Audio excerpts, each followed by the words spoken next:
and welcome back. Thank you again for the love and support on the most recent video. I seriously appreciate it.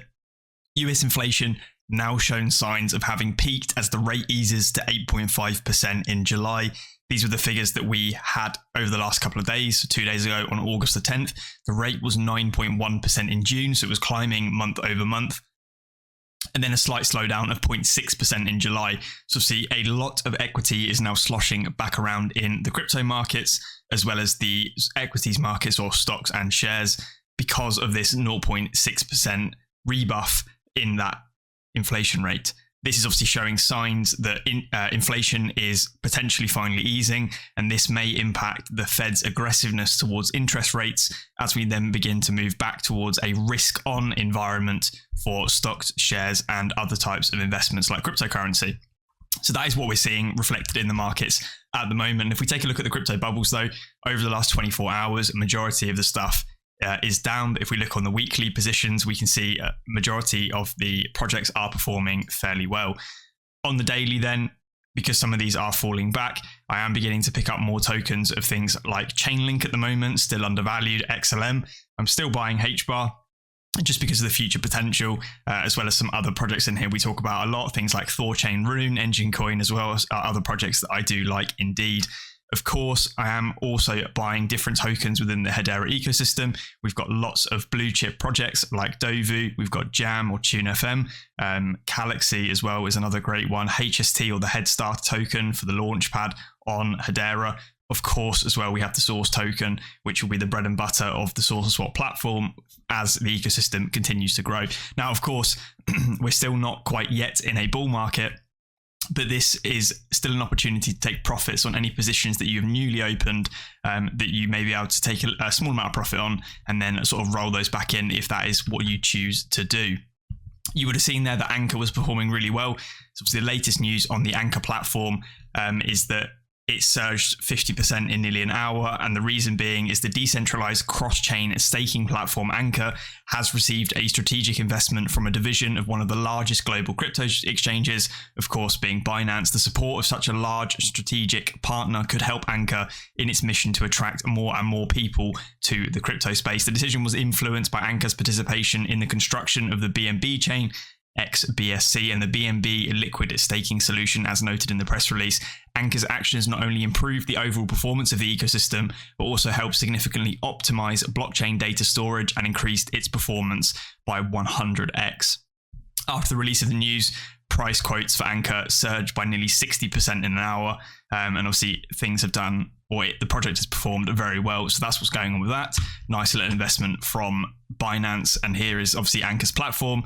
It's not just a cross-chain staking platform as well. There's different development and ecosystem tools to help builders across these chains implement those. Now, back onto that inflation data, what's happening in the crypto markets is we are starting to see some sort of greed or positivity return to the markets. The fear and greed index is now at a 42, so we're back sort of almost in neutral territory, still classified as fear, but this is much better than what we'd seen previously. Obviously, those of you who've watched my other videos would have known that when we checked this about a month or two ago, we were at lows of 6. So we are several magnitudes higher now on this fear and greed index scale than we were previously, and that is being reflected in token prices. Interestingly as well, according to the altcoin season index, it's now actually alt season, and we can see that normally a Bitcoin season would be reflective of around 25, and we were in that up until the end of July. And then very recently, we've shot all the way up to 88 on this metric, 75 being the classifier for altcoin season. And this is the highest this has been for a long, long time.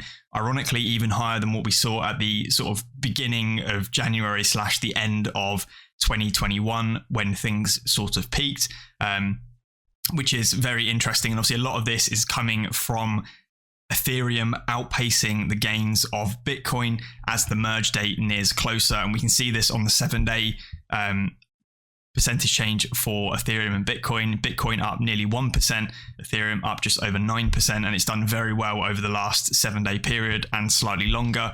This is also reflective of the global charts. If we look at the total cryptocurrency market cap, obviously this is in GBP, but we can now see we're almost at $1 trillion or 941 billion GBP in market cap, which is somewhere around $1.25 trillion. So we are back above that $1 trillion threshold, and things are doing very well at the moment. Now, what is happening with Ethereum? So obviously the merge date gets closer and closer. There isn't a confirmed merge date because it is based on the hash rate. So the terminal total difficulty has been set to 5875 and a bunch of zeros. This means that the Ethereum proof of work network now has a roughly fixed number of hashes left to mine. Bordle.wtf predicts the merge will happen around September the 15th, though the exact date depends on the hash rate that happens on the network. So to achieve the TTD at Thursday, September 15th UTC, around 872.3 terahashes in the network is needed as of now. Terminal difficulty is expected around Thursday, September the 15th at 4 a.m. UTC from what we can see. And of course, it's all dependent on how the hash rate continues. Funny meme at the bottom here. So anyway, we're looking around somewhere mid-September. The transition from proof of work to proof of stake will go live, and this is driving a lot of demand at the moment for the Ethereum token because there are several different promises that are coming off the back of it, namely better efficiency in terms of processing transactions, but also energy usage or energy consumption, transitioning from proof of work to proof of stake, as well as information like this that has been shared on Twitter, quotes from Vitalik himself saying that gas fees on Ethereum could be as low as 0.002 cents after the merge. I believe that's still slightly misleading. They will be much higher than that. That is with sort of roll-ups and other different features that they are using scaling solutions in order to improve the network. Unfortunately, Ethereum still will not be as efficient as many other layer zeros in the space, as noted by Christian Hasker. So as our industry inches closer to the Ethereum merge, let's note that any number of upgrades will never have a blockchain able to compete with HASHGRAPH. Hedera is future-proofed thanks to its game-changing open-source consensus layer. And of course, it's only a matter of time until the limitations on the non-HG-based systems are exposed. And we've seen that with Ethereum anyway. Obviously, you've got other solutions like Polygon, whose complete sole purpose is to improve the efficiency as a layer 2 built on top of Hedera, built on top of Ethereum. And there are plenty of other solutions, layer 2 solutions built on top of Ethereum in order to improve the efficiency. That is not needed on solutions like Hedera. You do not need to use some third-party layer 2 to improve your current systems.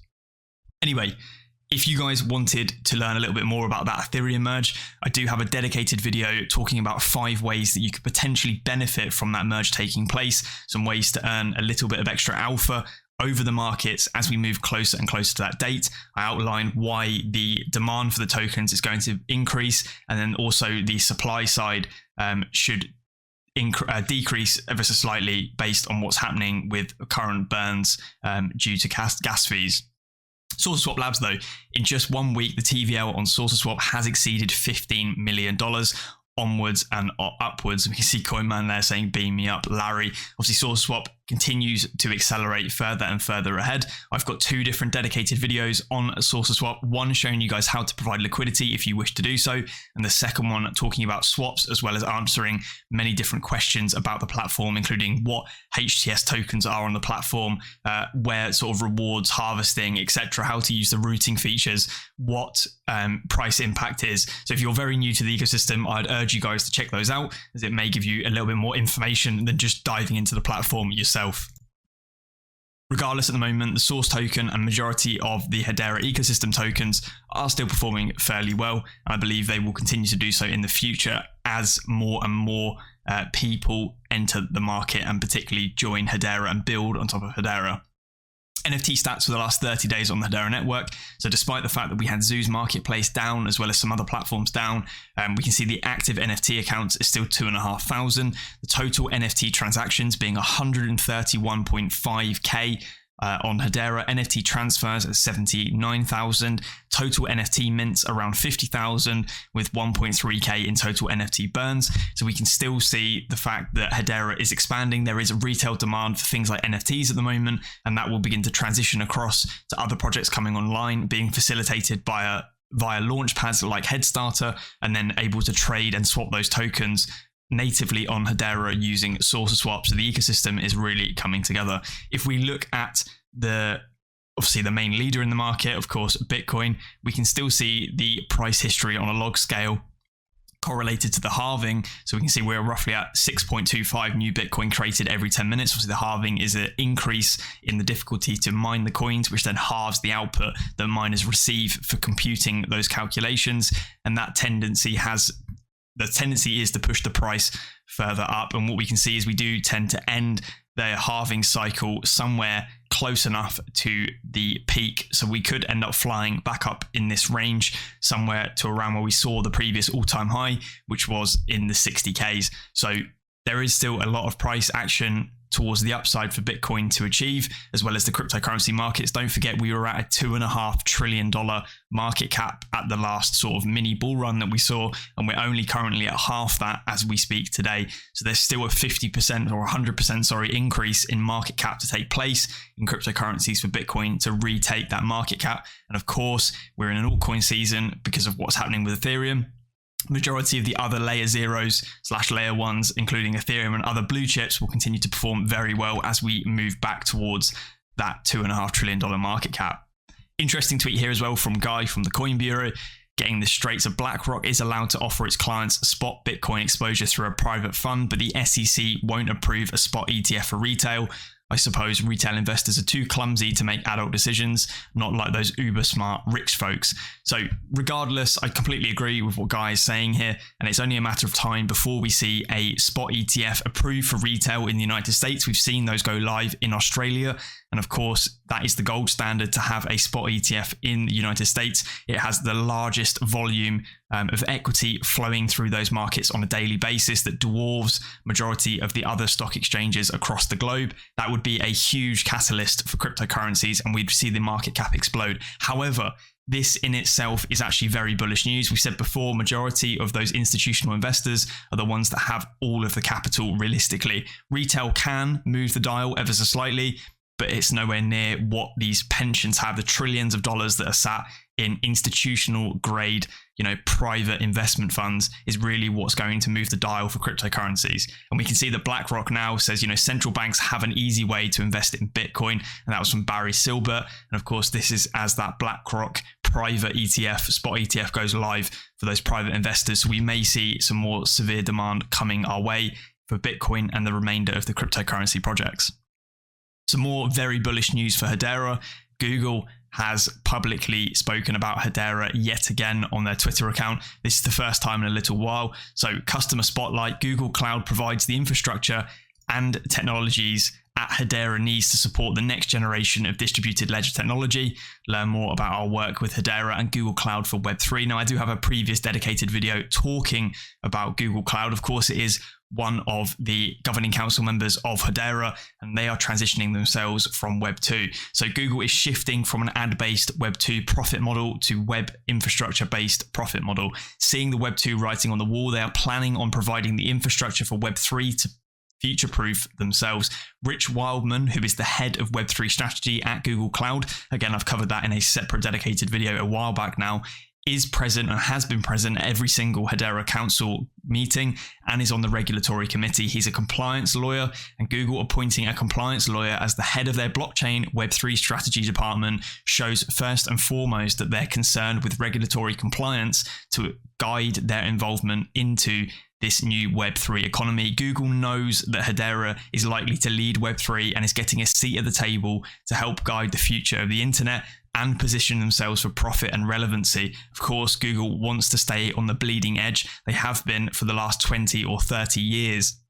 There is no way on earth they are going to be giving up that lead to someone else. They know Hedera is squeaky clean and focused fully and wholeheartedly on compliance.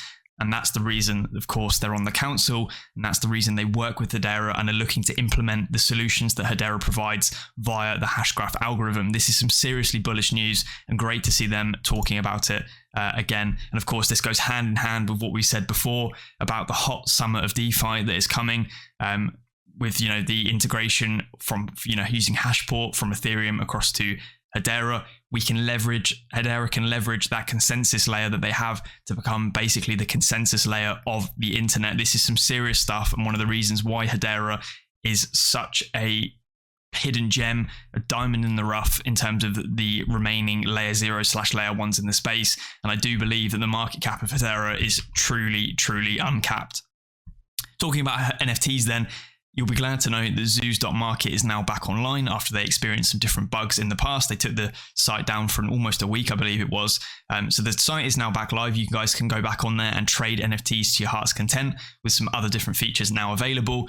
They have got their new Launchpad feature working. So if you come down the left-hand side sidebar, click on Launchpad, you can see a bunch of different featured launches that will be going live on Hedera, obviously all facilitated via ZUSE Marketplace. Of course, do your independent research on these before you jump into them. However, the experience, I've not used this yet, but it does look very, very nice. So PandaVision is obviously a project that I'll be looking to get into in the next couple of hours. I have a pre-sale whitelist. There was some available via Twitter and via Discord. I did cover that in a previous video, and the public mint opens in 1 day. I believe it will be around 400 HBAR. You can see there. I believe the whitelisters get a small discount, but 400 HBAR for the public mint in 1 day can be done via ZUSE Marketplace. And you'll be able to associate the token and then buy via this. This looks very, very seamless. Of course, a collaboration with METAVISION with their generation 1 and 2 floppies, very early to the NFT game on Hedera. And then of course,